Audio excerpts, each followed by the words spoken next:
How would you describe digital to analog perfection? A perfect sine wave appearing on a screen, a near zero distortion, having the lowest noise floor and the highest signal-to-noise ratio? Should it deliver an as artist intended sound? Should it be sweet sounding? Should it awake certain emotions? Should it boost the texture or maybe inner detail? Or maybe should it remain dead neutral in its presentation? Should it emulate the sound of analog records? Should it stretch the soundscape to infinity, and should it unearth every nuance there is behind your tracks? Should it offer additional features like smartphone integration, a touchscreen, a user-friendly interface, easy-to-do firmware updates, and maybe even Roon integration with several streaming options available? Hi everyone, and welcome back to another Soundnews review. Would you believe me if I told you that such a unit exists already? It's the closest thing to perfection that I have tested so far. Unfortunately, it's not for everybody. It's a true rock star, and it required considerable amounts of time for research and development, and from us, much deeper pockets. How deep? 26,000 euros here locally and 26,000 US dollars across the pond in the USA. So again, it's quite an expensive unit. However, I need to leave a very important disclaimer first.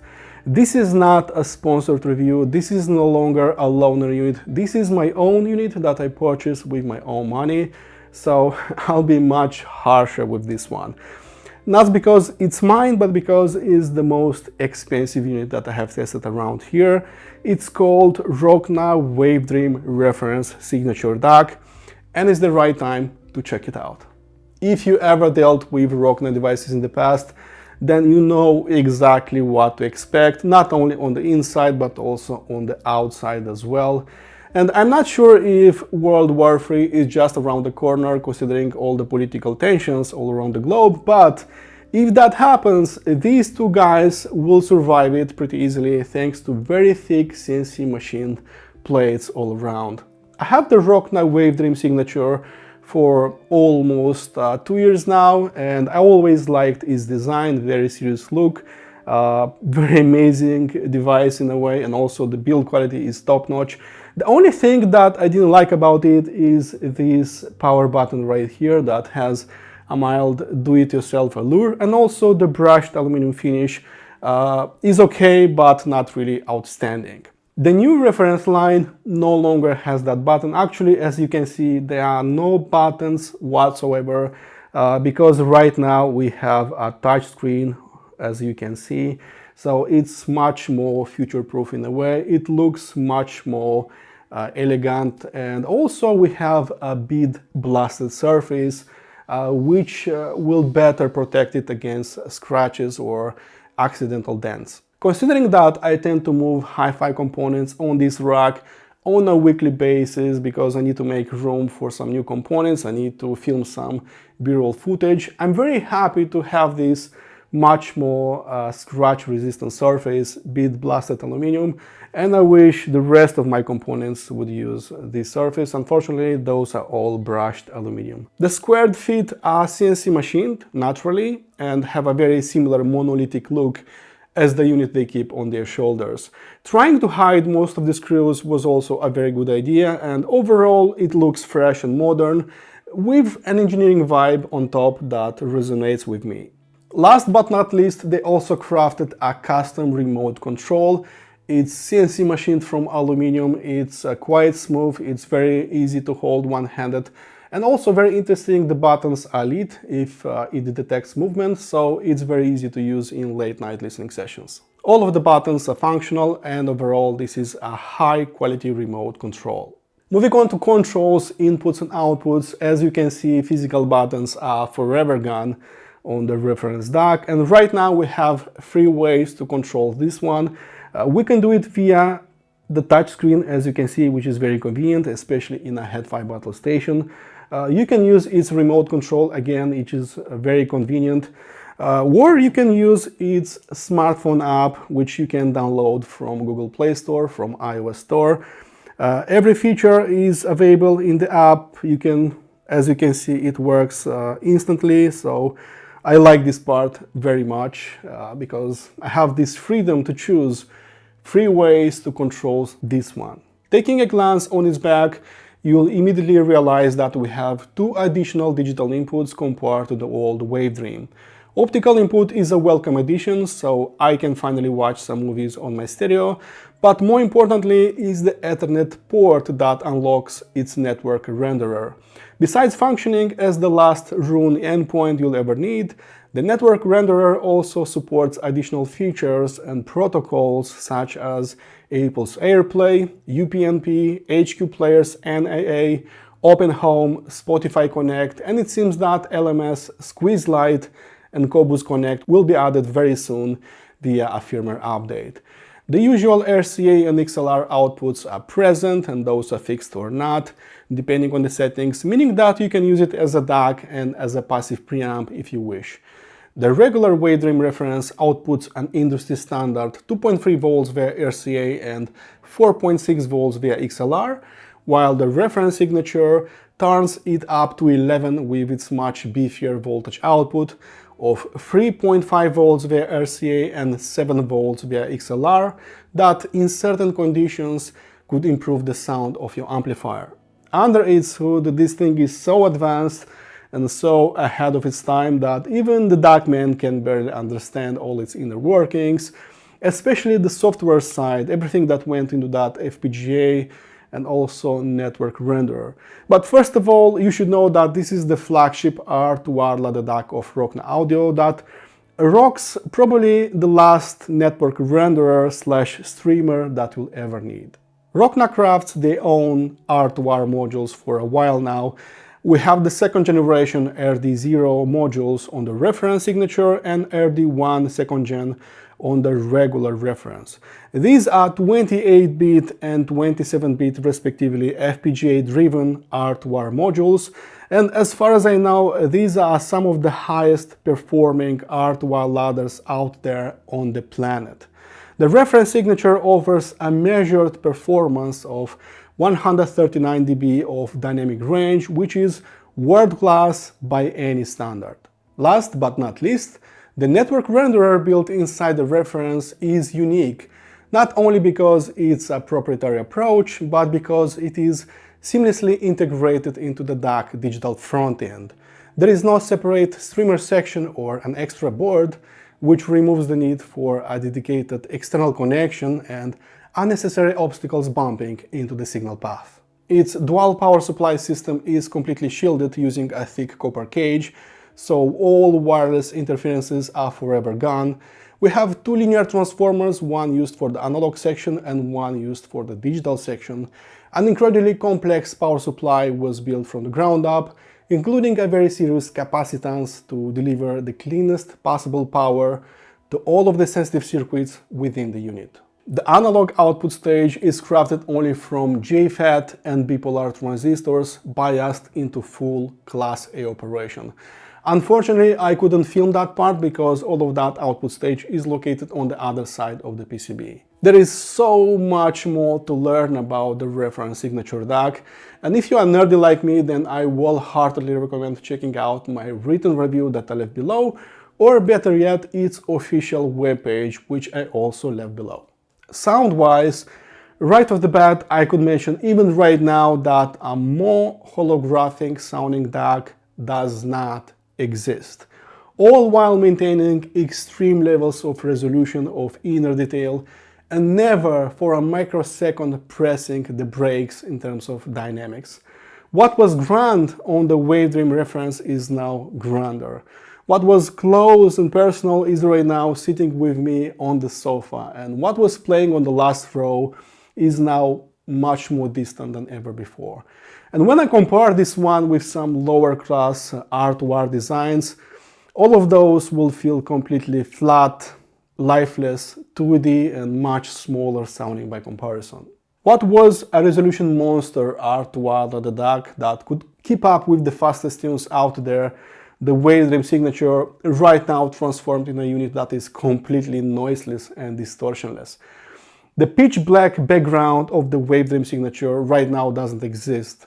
There is no background whatsoever with the reference DAC.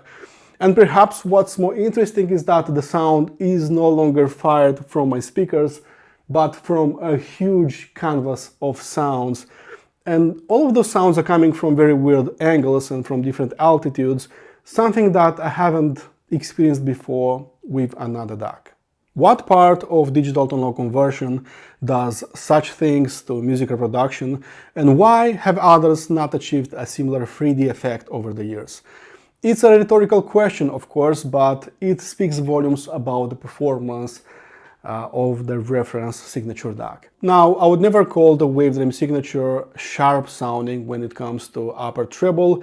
I never found it that way. It always offered a strong grip over the upper treble delivery, and even with uber resolving loudspeakers such as Radio TD 2.2, the Wavedream did an amazing job at creating this lifelike presentation of the music. However, when doing A-B comparisons in between the Wavedream signature and also the reference signature, it becomes very apparent that the reference is by a little bit more refined sounding in the upper treble. It's a little bit sweeter sounding.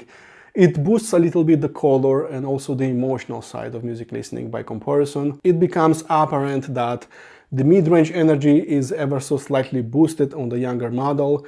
The female vocals in particular are weeping with more emotion, and it seems that the upper treble is also further refined, removing all remnants of digital glare. While with some top-of-the-line converters, I was surprised by how wide the sound can get. On the Wavedream signature, I was surprised by how deep this sound can get. While with others, I was looking to my left and to my right. With the Wavedream signature, I was surprised by how big this room can feel and why the sounds are coming from behind this wall, widely exceeding the size of this room. And when the very first production run of the reference signature DAC arrived to one of my closest friends, I kindly asked if we could listen to it in the comfort of my home with my own equipment and briefly compare it with the signature that I was using for almost 2 years now. And I didn't need more than a minute with Harry Belafonte doing the heavy lifting to realize that this one is even more impressive in terms of holography, 3D effects and all of that part. Not sounding much wider, but definitely considerably deeper by comparison. I was surprised that the bass guitar, the drums and also the saxophone were much deeper into the mix, and also Harry's voice was much closer to me. So again, it was not much wider, but deeper by a lot. So the word that always comes around, I believe, is realism with the reference signature. This incredible stereo separation, together with an absolute silence in between the notes, creates an almost palpable feeling, like listening to music is no longer a solo act, but a social event, as musicians enter your room like ghosts. This is easily an 11 out of 10 in terms of stereo separation, soundstage and depth. I don't believe you can do better than this. By definition, art-wire DACs have a more complicated nature. They have a much longer signal path, hundreds of resistors, so clearly the signal path is longer. And by going with this logic, it means that the sound should also be slower compared to a regular Delta Sigma chip DAC. And that is certainly true. If I'm taking into consideration all of those musician audio, Denver Frips, Holo Audio, Audio GD creations, all of those were taking you on a smooth ride. Like everything is a little bit slower, like videos are rolling at 0.9x speeds, so forget about hearing everything, every nuance in those double drums or experiencing super fast electronica. That was not really super amazing on those units. But on the Wavedream signature, it was defying any logic and any preconception I had about art-wire DACs, and finally the videos were rolling at 1x speeds. The transients were super fast on the Wavedream signature, and finally I could hear every nuance in double drums. Electronica music sounded outstanding. This one was considerably faster sounding compared to any other art-wire DAC I've heard before, and the reference signature is also very naughty sounding in this department. It's fast and punchy sounding at the same time, and I believe this is the special ingredient that Rockna always had. I believe that the Wavelight also very impressive in terms of speed and impact. These two are more impressive, obviously.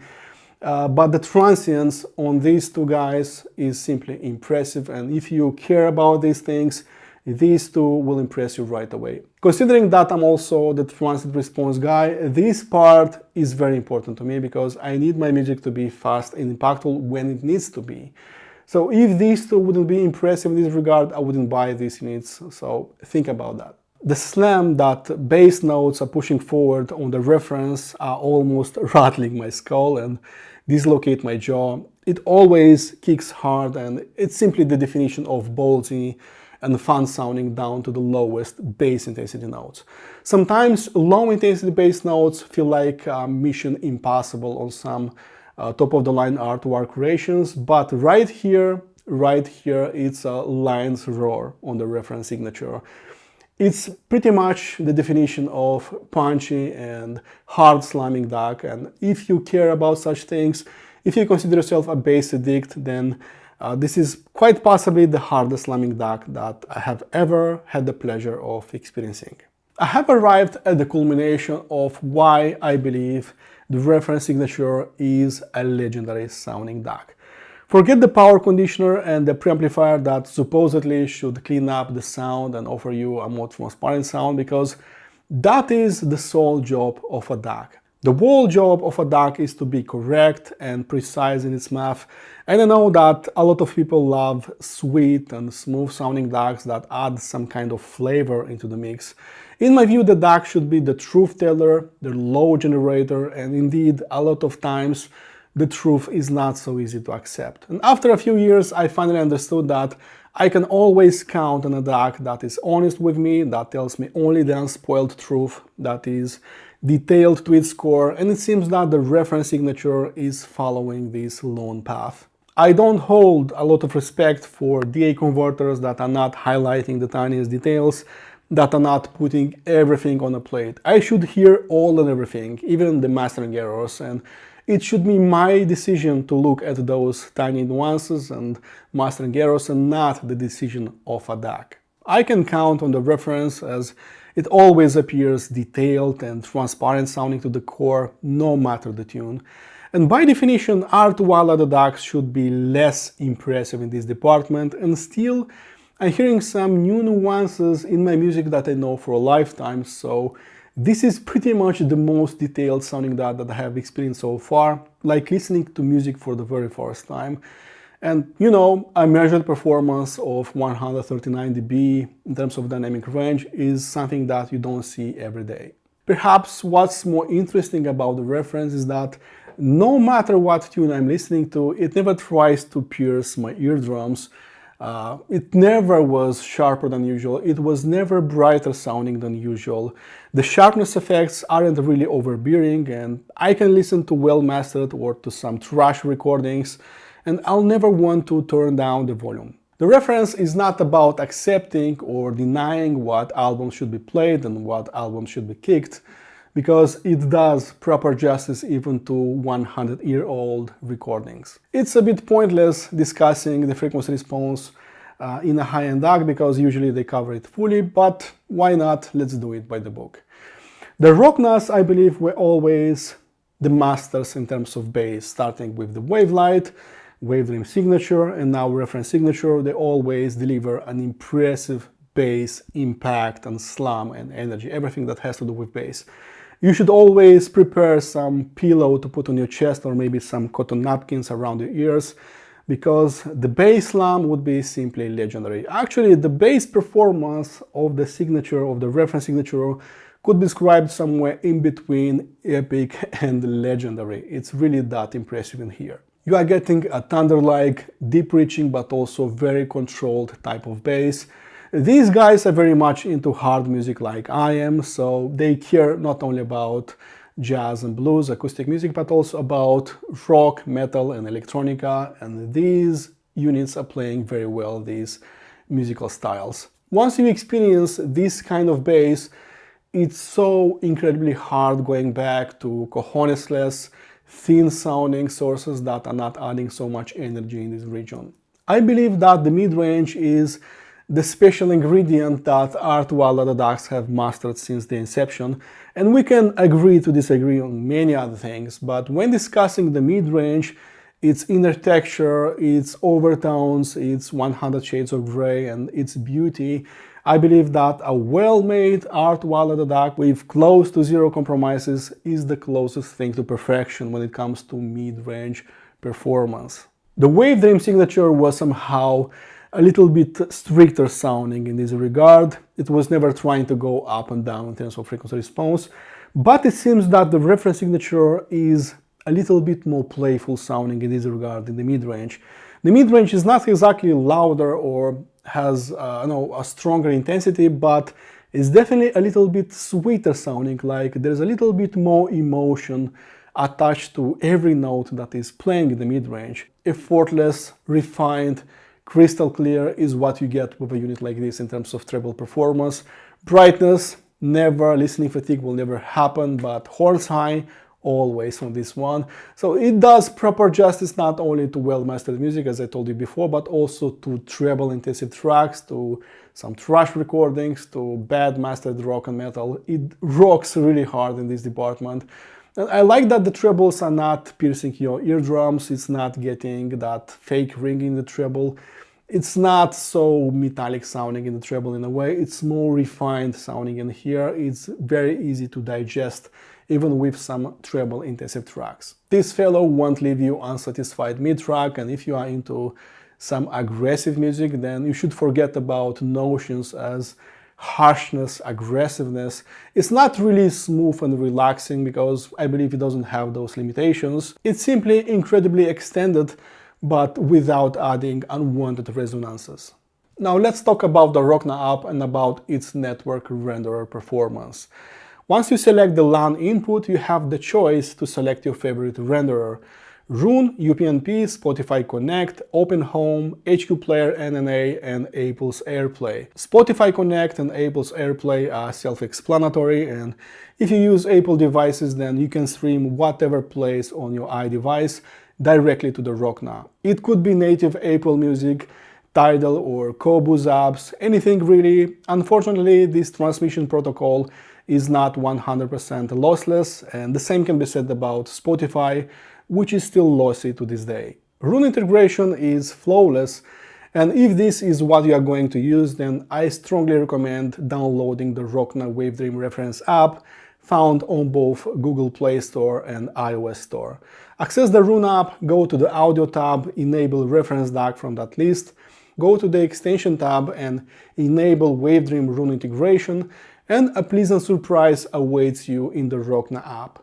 Once you play back music via Roon, the metadata will be sent to Rockna app, making it ever so slightly cooler. The Rockna app is intuitive and lets you control every feature of the unit. Select the digital input, the renderer, and change all of the settings associated with the unit, such as digital filters, DSD bandwidth, PLL tracking mode, Dether, I2S port configuration, and so much more. The sound via the included network renderer acting as a Roon endpoint is exactly what you would expect from Rockna. The absolute best Roon endpoint/streamer I have experienced so far is the Wavedream Net, and the same can be said about the performance of the internal network renderer found in the reference DAC.